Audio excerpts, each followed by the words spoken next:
7/4 কে মিশ্র সংখ্যায় লিখো।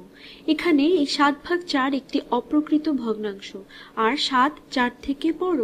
আমরা একে মিশ্র সংখ্যায় অর্থাৎ ভগ্নাংশে পরিণত করব।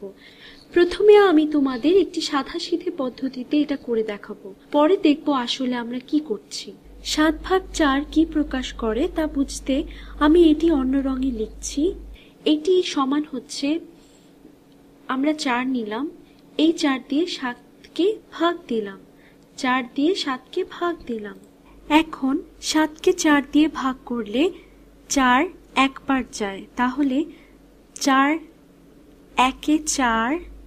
আমি আরেকটা রঙে লিখছি, 4 দিয়ে 7কে একবার ভাগ করা যায়, 4 একে 4। তারপর আমাদের ভাগফল থাকে 7 বিয়োগ 4 বা 3।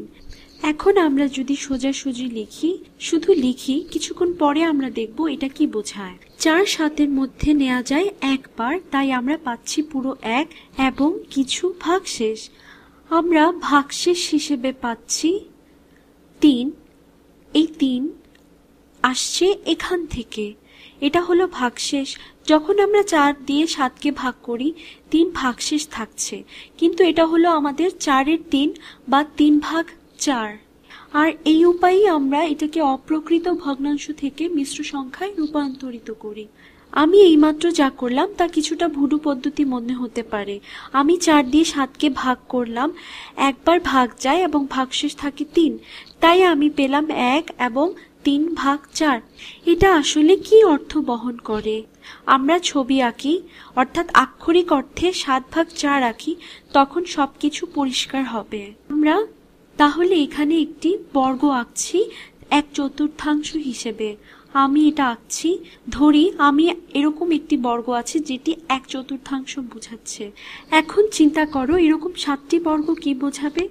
আমি এখন এই বর্গটি কপি ও পেস্ট করছি, তাহলে আমরা পাচ্ছি 2টি 1/4। একইভাবে এখন পাচ্ছি কপি করে 3টি 1/4 এবং 4টি 1/4। এখন এটি হলো একটি পুরো 1। তারপর আমরা আরেকটি পুরো 1 আঁকা শুরু করি।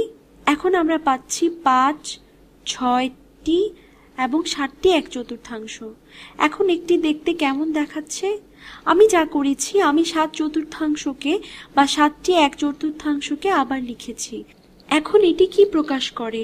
দেখো এখানে 4টি 1/4 আছে, তাই এটি 4/4, আর এখানে এটি হলো 3/4। লক্ষ্য করো 7/4 হলো 4টি 1/4 এবং এর সাথে 3টি 1/4, অর্থাৎ 7/4 সমান 4/4 যোগ আরো 3/4। এবার 4/4 সমান কত? 4/4 হলো সম্পূর্ণ 1, তাই আমরা পাচ্ছি সম্পূর্ণ 1 সাথে অবশিষ্ট 3/4, অর্থাৎ 1 এবং 3/4। তাই এখানে হলো 3/4 অংশ এবং এখানে হলো আমাদের পুরো 1। আশা করি এখন বোঝা যাচ্ছে এদের সম্পর্কটি কোথায় রয়েছে। 4 দিয়ে 7কে ভাগ দিলে কত পুরো অংশ আমরা পাচ্ছি? 1। আমরা বলছি সম্পূর্ণ সংখ্যার সংখ্যা, এবং যতগুলো অংশ অবশিষ্ট থাকছে, আমাদের 3টি অংশ অবশিষ্ট থাকছে। আমরা একটি সম্পূর্ণ অংশ আর 3টি অবশিষ্ট খণ্ডাংশ পাচ্ছি।